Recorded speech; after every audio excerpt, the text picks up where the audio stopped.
Leadership in tech. Now, normally I just sort of introduce myself, but Matt's already kind of done that for me, so thank you, Matt. My name is Michael, Michael Cullum. There's my Twitter handle. It's going to be on all my slides if you want to tweet, but more importantly, if you want my slides or whatever after the talk, you can just go there. I head up engineering at a company called Bud. I imagine you've probably all seen our logo around a little bit, so I'm not going to mention anything more about that. Leadership in tech. Leadership, that's a hefty topic, isn't it? Before I kind of get into anything, just a sort of quick show of hands. Who feels like they're in a leadership role of some kind?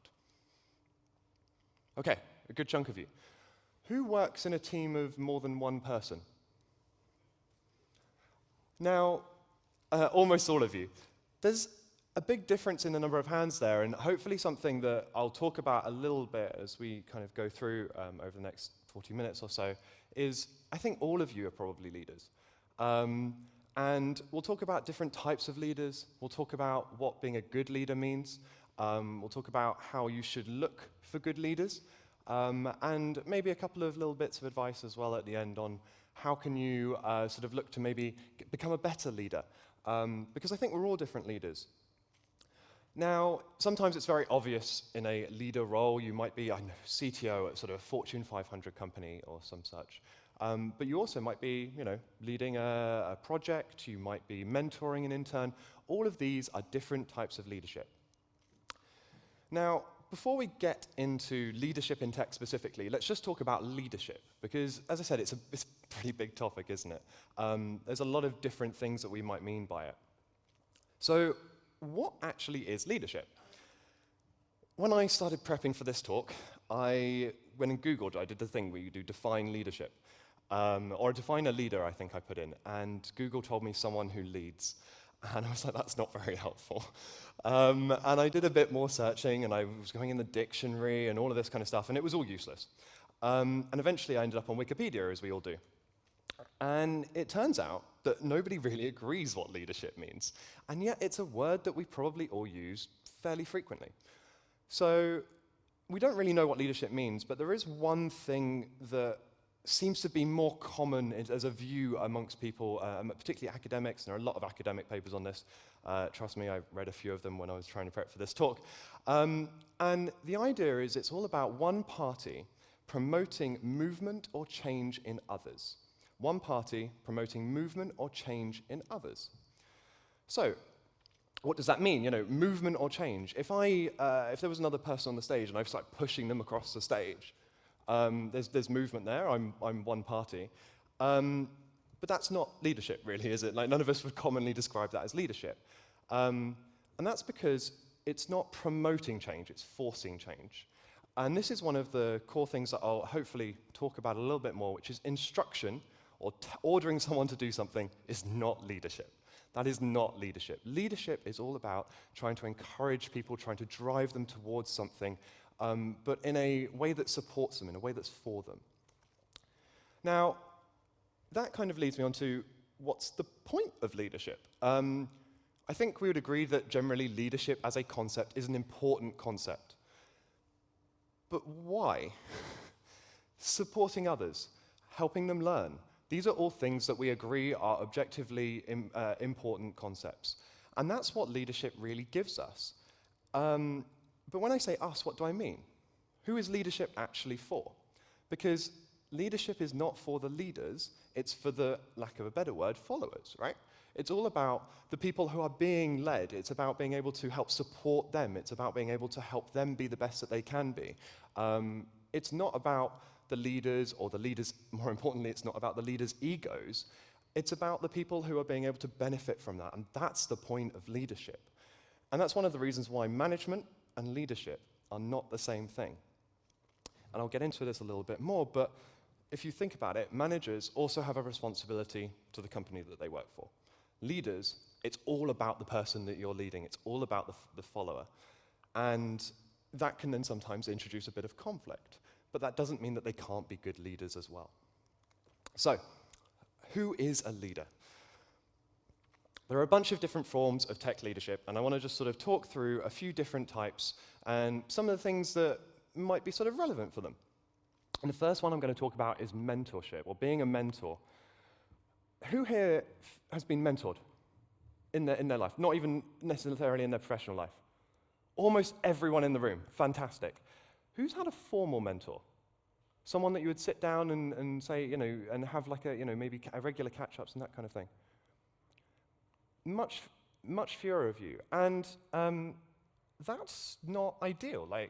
There are some industries where it's entirely based on, particularly where you see apprenticeships and that kind of thing as the commonplace. That's all mentorship and being a mentor and having those formal relationships. And as an industry, I think we sometimes fool ourselves into thinking we're good at mentoring, but we're not really. We're good at informal mentoring, perhaps, but we're pretty bad at actually trying to formalize that, and sometimes that's a really important thing and a really useful and valuable thing. So who mentors who? What does that look like? Do you have to be a senior developer, a principal engineer, or whatever to mentor someone? No, absolutely not.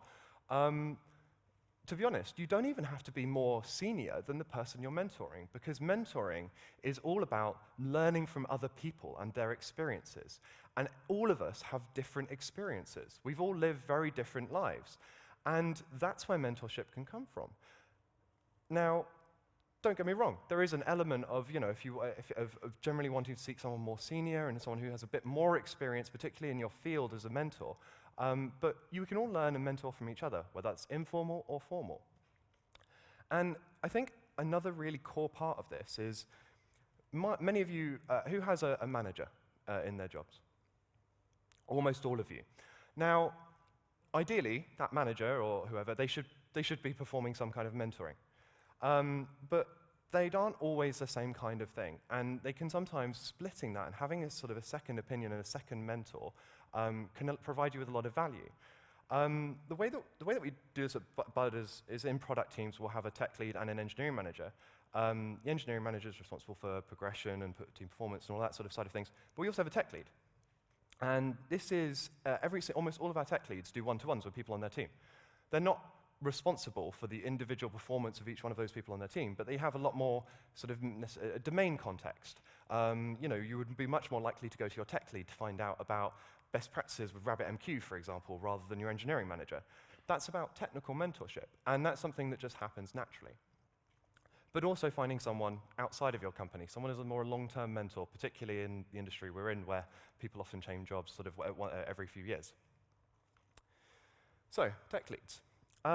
Tech leads is an interesting title role thing because it means something different to everyone and every company that it exists in. It's also the only role that I'm about to talk about that includes the word lead. So these people, they must be leaders, right? And they must be focused on leadership. So what do tech leads do? Quite often they are translating business needs, they're doing some project management, they're thinking proactively and taking a long-term view. And yet all the things I've just mentioned are tasks. They're nothing to do with leadership. They're just tasks on a team.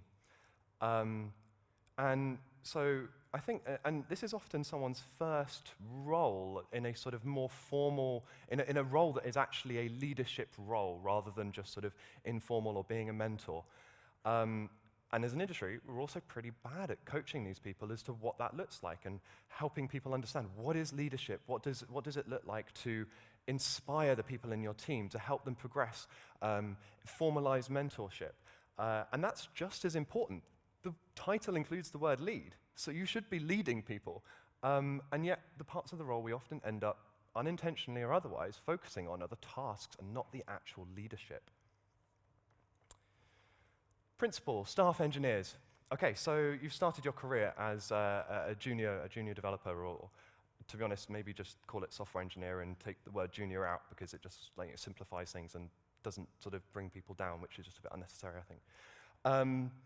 You start off as a software engineer and you progress through your career, you gain years of experience, you maybe work at a few different companies, and you eventually get to this point and you're given this title, staff engineer or principal engineer.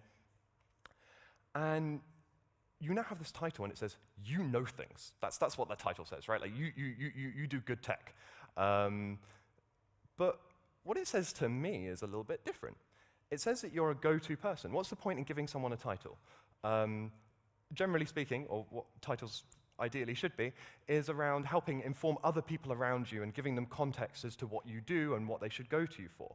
So what this title says to me is that you are a person that people should go to for advice. You are a person who people should look up to. You are someone who learns, someone who's leading from within. And I think maybe even more importantly, someone that other people can look up to and you can inspire other people, because I don't know about the rest of you, but when you're sort of earlier in your career, you look at people you work with and you're like, I kind of want to be like them. I want to get to that point. I want to be that good. And often you get to that point and then you realize how little you still know and everything else. But that doesn't mean that you can't inspire those around you. It doesn't mean that you can't be that person that people look to and think, I want to get to that level, and give them that target and that goal. So yes, the whole point of this role is that it's a role that you get to continue being technical and not sort of taking up people management. That doesn't mean that you can't be a source of inspiration for people around you. Now, being a leader in public. So and to be clear, I'm not talking about governments and all of that kind of thing, but this is people who are on Twitter. It's people who post, tutorials on YouTube or TikTok, or people who are publishing blog posts or talking at conferences. Now, it's a different kind of leadership. Is it leadership? Why is it leadership? If we think back to what we said, what is leadership earlier? It's about supporting other people. It's about promoting change. That's exactly what those people do, right? They're supporting you. They're publishing content in order to help you understand a particular topic, or being able to share their views and experiences that they've had from their career. Now, often leaders in public in particular will have differing opinions. A really good example, when I was putting this talk together, there was a big debate on Twitter a couple of days before about pair programming. And on one side of the aisle, you had a bunch of people saying pair programming, you should never do it, it's very inefficient. On the other side of the aisle, you had people saying it's great, it's perfect, we should all do more of it. And I'm not going to get into that debate right now. But the point that I'm making is that they are sharing their knowledge, they're sharing their different experiences. And some people might listen to one leader, they might listen to another leader, and that's absolutely fine.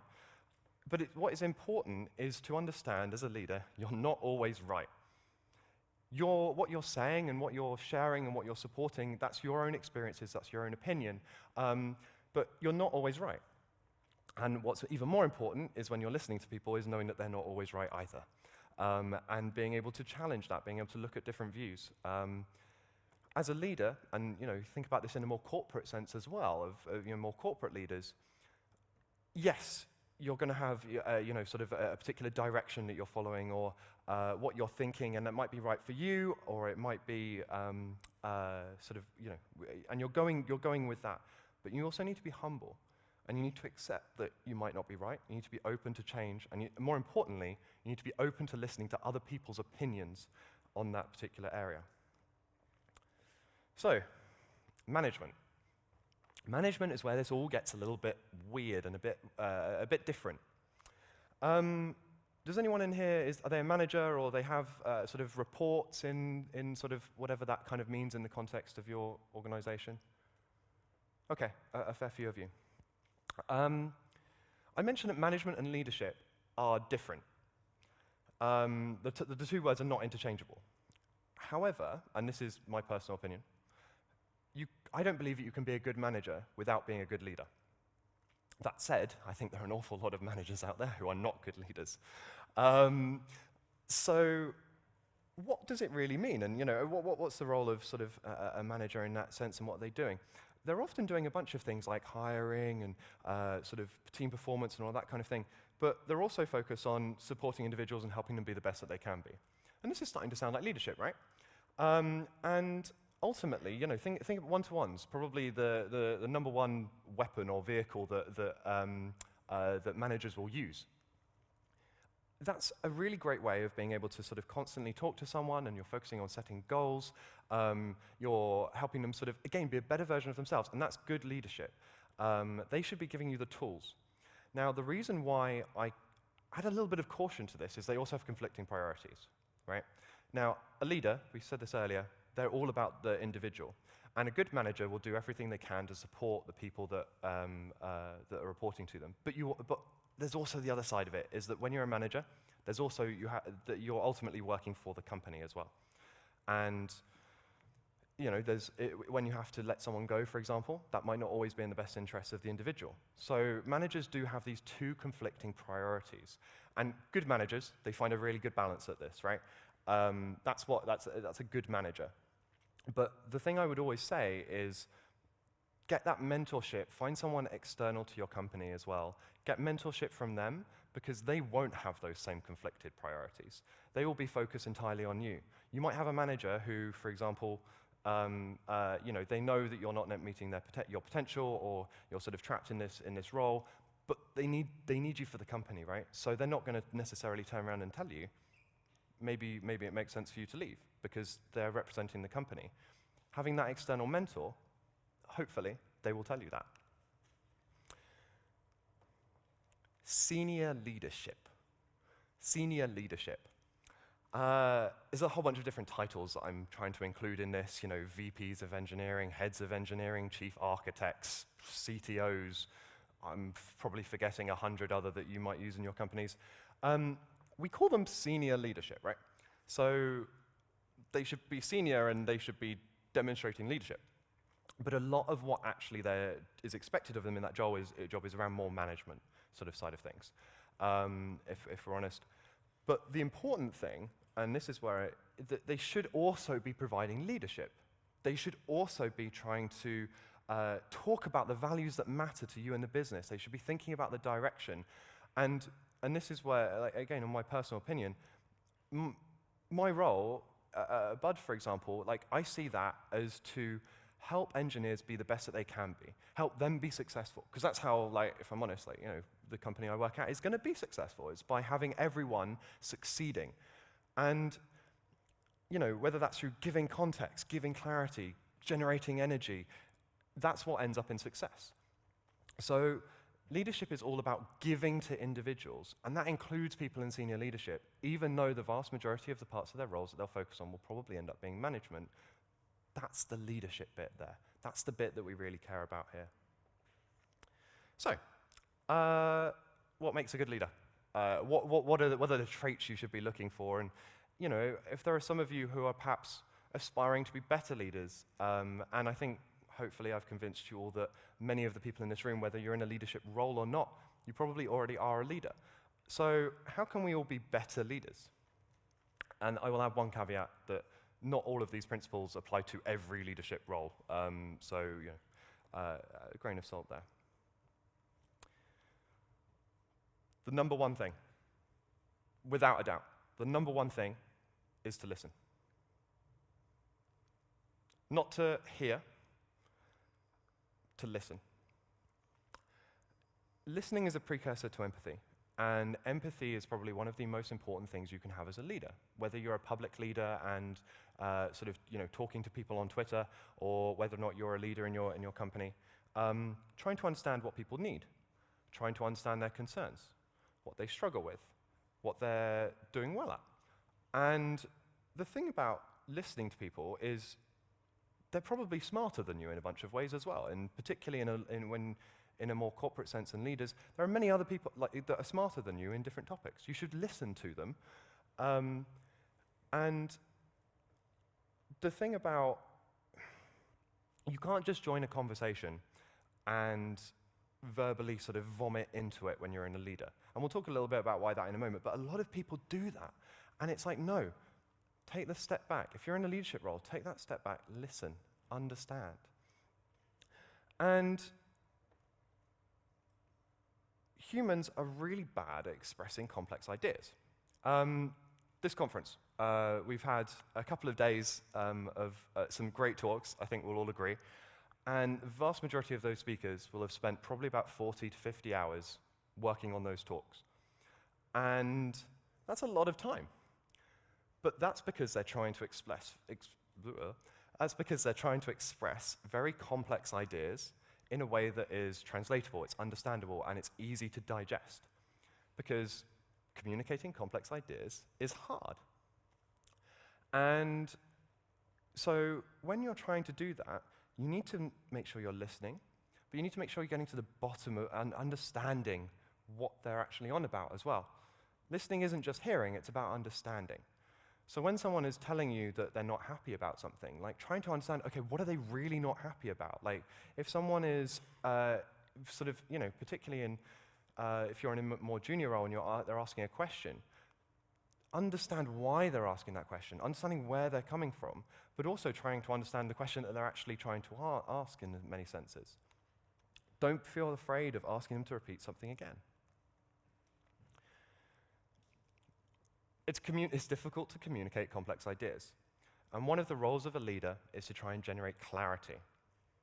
Now, as a leader, you're expected to be good at that. You are expected to constantly communicate, and to communicate in a way that people understand what the point you're trying to make is. Now, how can you do that? Sometimes that's about repeating something, sometimes that's about emphasizing a point, but it's also around giving people time to digest.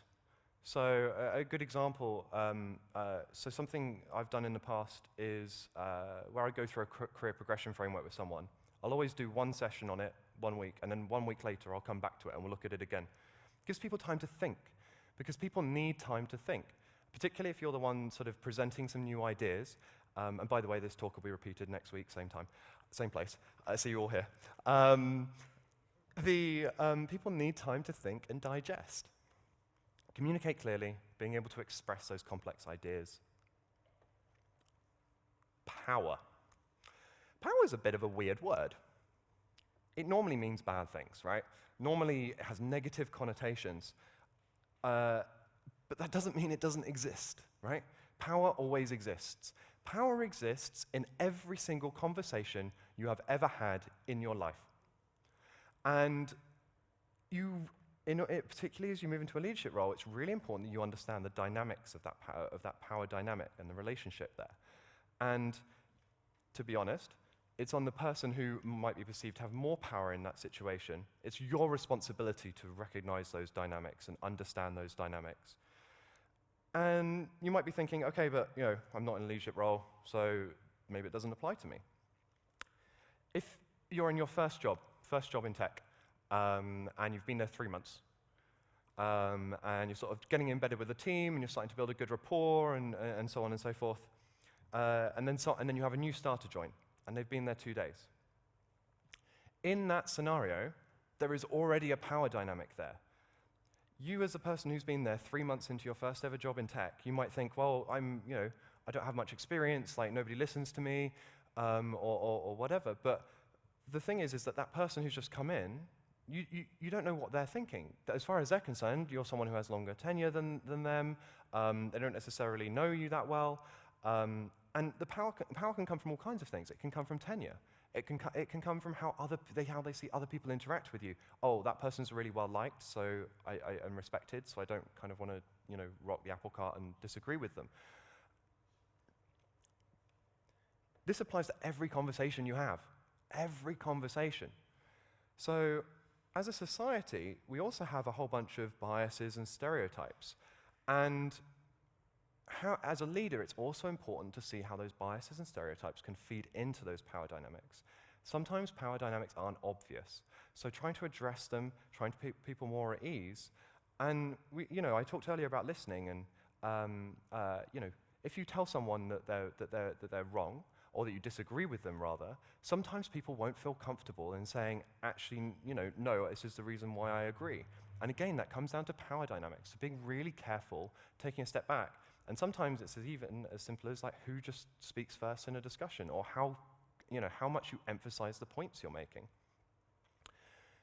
Now, a lot of people will say, okay, but we encourage a culture where everyone should speak up, and sort of with transparency and everything else, but that doesn't mean it always applies. And you won't know the situations or what's going through the head of everyone in the room. There will be some people who, yes, you might feel that you have a culture of speaking up and transparency in that particular context, but there might be people there that are concerned for their job safety.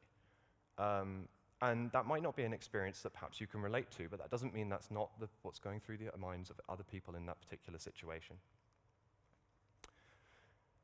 Generating energy and inspiring people. So, by the way, I was trying to find like an image that represented generating energy, and I kind of struggling for a bit, so I went nuclear fission, but I appreciate it's a bit of a weird joke, sorry. Excitement.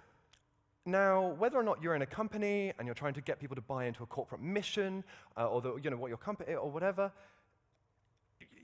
being a public leader, if you're on the Go core team, you want to generate excitement about Go 1.19, right? Who is excited about Go 1.19? Woo! Okay, yeah, there we go. Generating that excitement, that's part of the role of being a leader, and it applies to all of these different situations as well. Energy is really important. Inspiring others, and that can be through how you talk about things. It can be about how you sort of just go about doing your actions. And being, when I was talking about principal engineers earlier, I wasn't talking about, the fact that we should have the principal engineers at your company sort of doing an inspirational talk every week. Probably wouldn't be that great, to be honest. But ultimately, that doesn't mean they can't inspire you. It's about what you do, and sometimes it's about how you talk. But ultimately, finding ways to generate that energy and inspire others. Speaking last, in a discussion, and this goes back to the PowerPoint in a discussion, if you speak early, sometimes you can shut down other people from speaking. And you don't even realize you're doing it because then they don't speak. So, generally speaking, if you feel like you have more power or if you feel like you're in a leadership role, let other people speak first. Let them speak early, and if you have to speak towards the end of the discussion. And the other thing that I think is important is you don't have to speak.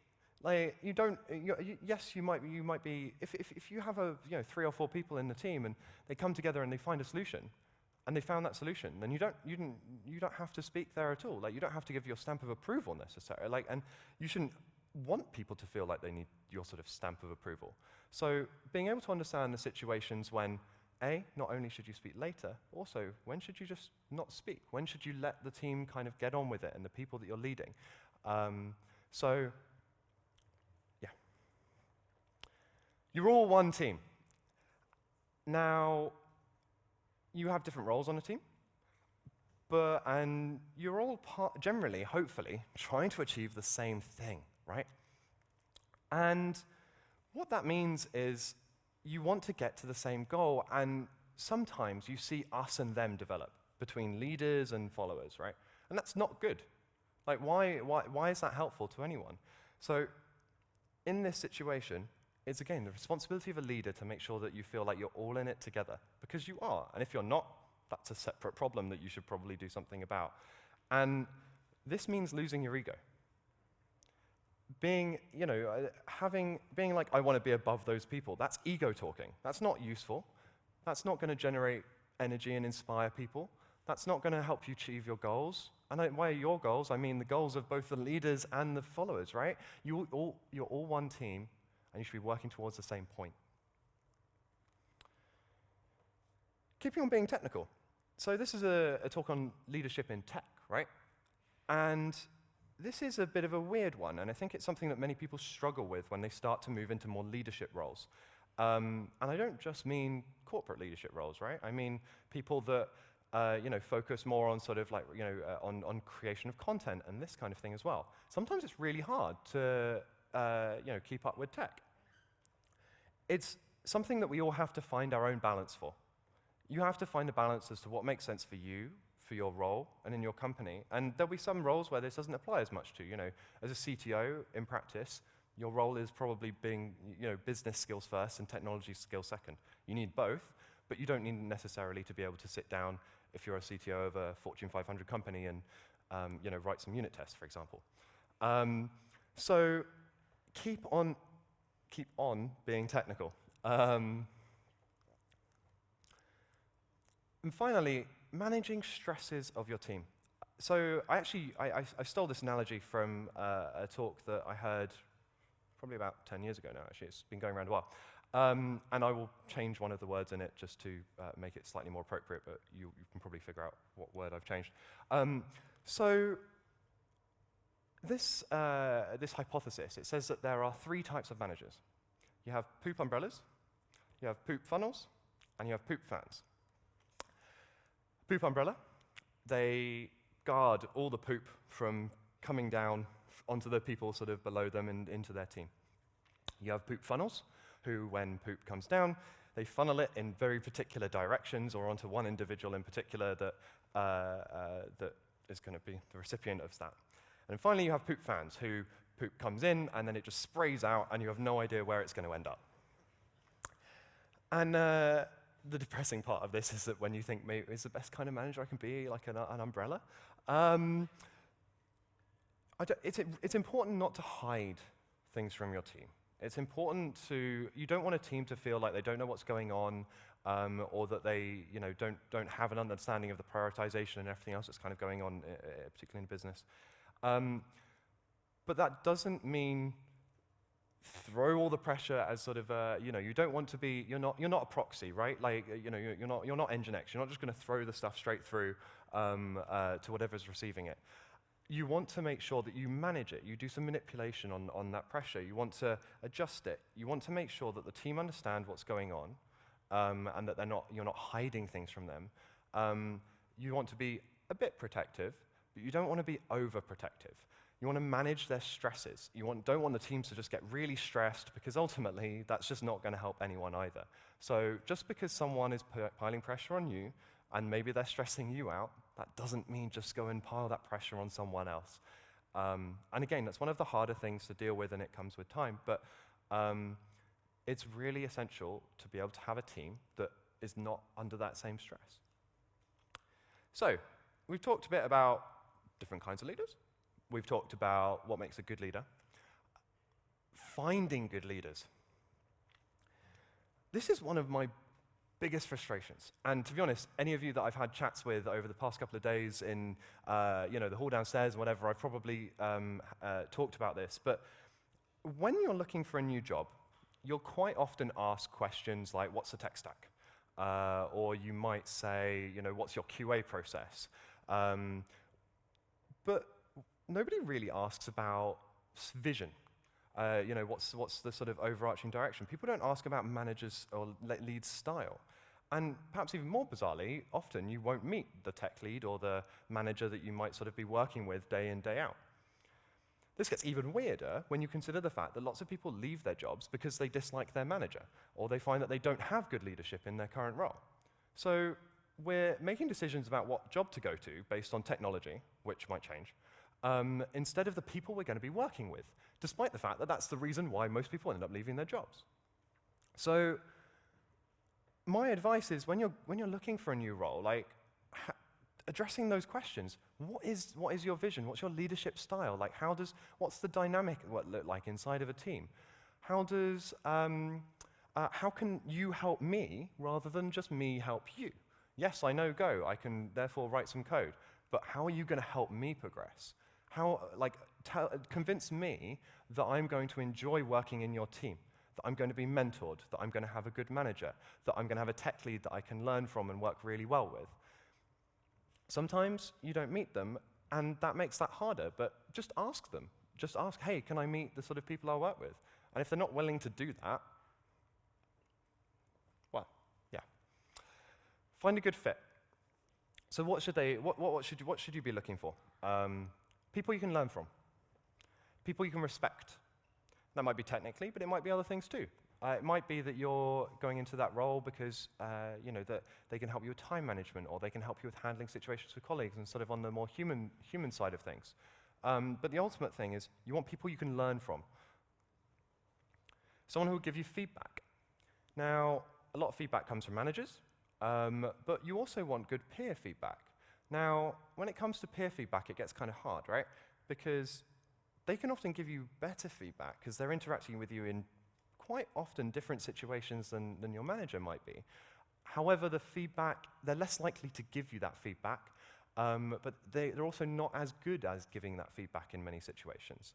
So sometimes it comes through as a little bit more raw, or sometimes it's sort of not quite in a easily, quickly usable fashion. Managers, part of their jobs is to try and be able to take feedback and sort of change it into something that's useful and sort of actionable. But ultimately, you want someone who will give you that feedback, and hopefully from your peers as well as your managers. A vision and a view that you buy into. Now, I don't just mean a technical vision of, oh yeah, we're moving to Kubernetes or whatever, right? I mean a vision on, how do things work? Like, how do people interact? What does collaboration look like? If you're on the side, to go back to the pair programming thing, if you want to do pair programming, do they do pair programming at this company? If you think that pair programming sucks, then you don't want to go somewhere that does pair programming, right? Like, a vision you can buy into. And we all have different visions, we all have different preferences, but ultimately finding somewhere that works for you and finding a number of personalities in the team that, again, work with you. My most recent manager, but one, we had great banter, right?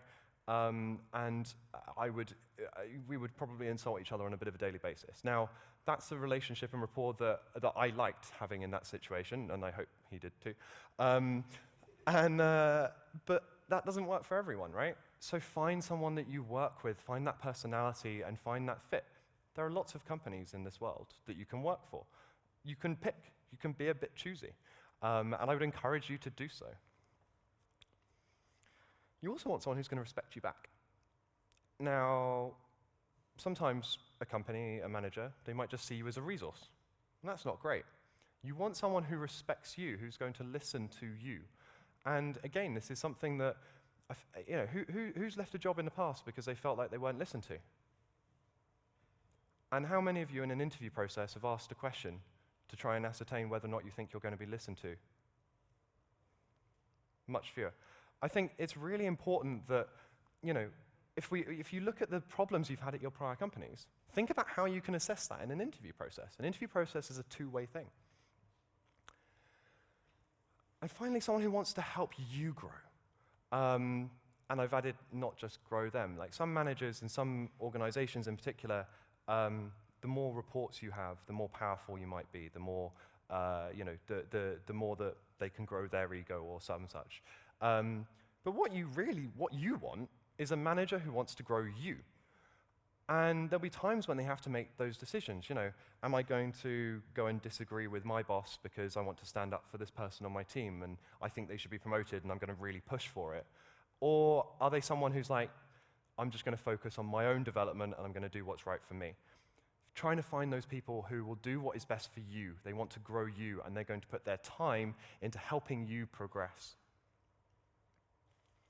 When you meet a manager 5 to 10 years later, it's always really interesting, and I think there are two different sort of, and you've sort of grown a lot and whatnot. The ideal situation I think we all want is for that manager to say, I'm really proud of where you've gotten to, and that they're really happy about the part they've played in that process. But also, you should feel, and you should hopefully have found managers where you've been like, and I appreciate the part that you've played in that process as well. And if we think back on our managers, not many managers always fall into that category. And again, it's about how can you then look at what that looks like in an interview process, finding good leaders that would have that kind of response. So finally, becoming a leader, improving your leadership skills. How can you do it? Mentor people. It's probably the simplest thing, and I've talked about it right at the beginning of this talk and coming back to it. It's the first step on that ladder of leadership, and most of us do it informally, whether we realize it or not. Even if you're pairing, or maybe you just worked on it in sprint grooming, you worked on a ticket that's going to be picked up by someone more junior on your team. And you put some sort of advice on sort of how you thought it could go and whatnot, or you jump on a call with someone, or maybe you're just even working with someone in a different team in an incident, for example. All of these are opportunities to mentor people. But to go back to what I said earlier, let's also try and find ways as an industry about doing more formal mentorship as well. Particularly if there are more junior people in your team or something, having that conversation. Do you want to have a catch-up, like once every few weeks? finding people from other companies or perhaps ex-colleagues that you might want to, that might make sense. And then on the flip side, leadership is hard. It's really hard, right? And I don't pretend that I'm perfect at it, right? And I don't think, if someone tells you that they're a perfect leader, then, well, they're just not, for starters. But B, they've already broken a bunch of the whole things about being a leader, right? So no one is a perfect leader. But it is really, because it's really, really hard. Finding someone that can talk to you about their experiences, or even a couple of different people, is probably the most valuable thing you can have as a leader, because you can read all the books in the world, and they'll give you a lot of theory, but ultimately, having someone that you can go to, being vulnerable, being honest about what you're going through, the situations you're encountering, getting their advice, that's so valuable. And you don't have to listen to their advice. We've just established leaders are wrong as well, right? And that leaders have different views. But getting those second opinions, third opinions on things, it can be really valuable. It's probably the most important and most valuable thing that you can do in terms of your progression there. And ideally, your manager or whoever, they should be a mentor to you. But again, trying to find a mentor who's not just that engineering manager, and that might be a tech lead, but again, trying to find someone outside of your company really helps. Pay attention to other leaders. Who's had a bad manager? Basically everyone. Shows a state of management, doesn't it? Learn from them. Having a bad manager is a great learning experience. It's a bit rubbish at the time, but you can learn a lot from, you know what, I would do that, I wouldn't want to do it that way.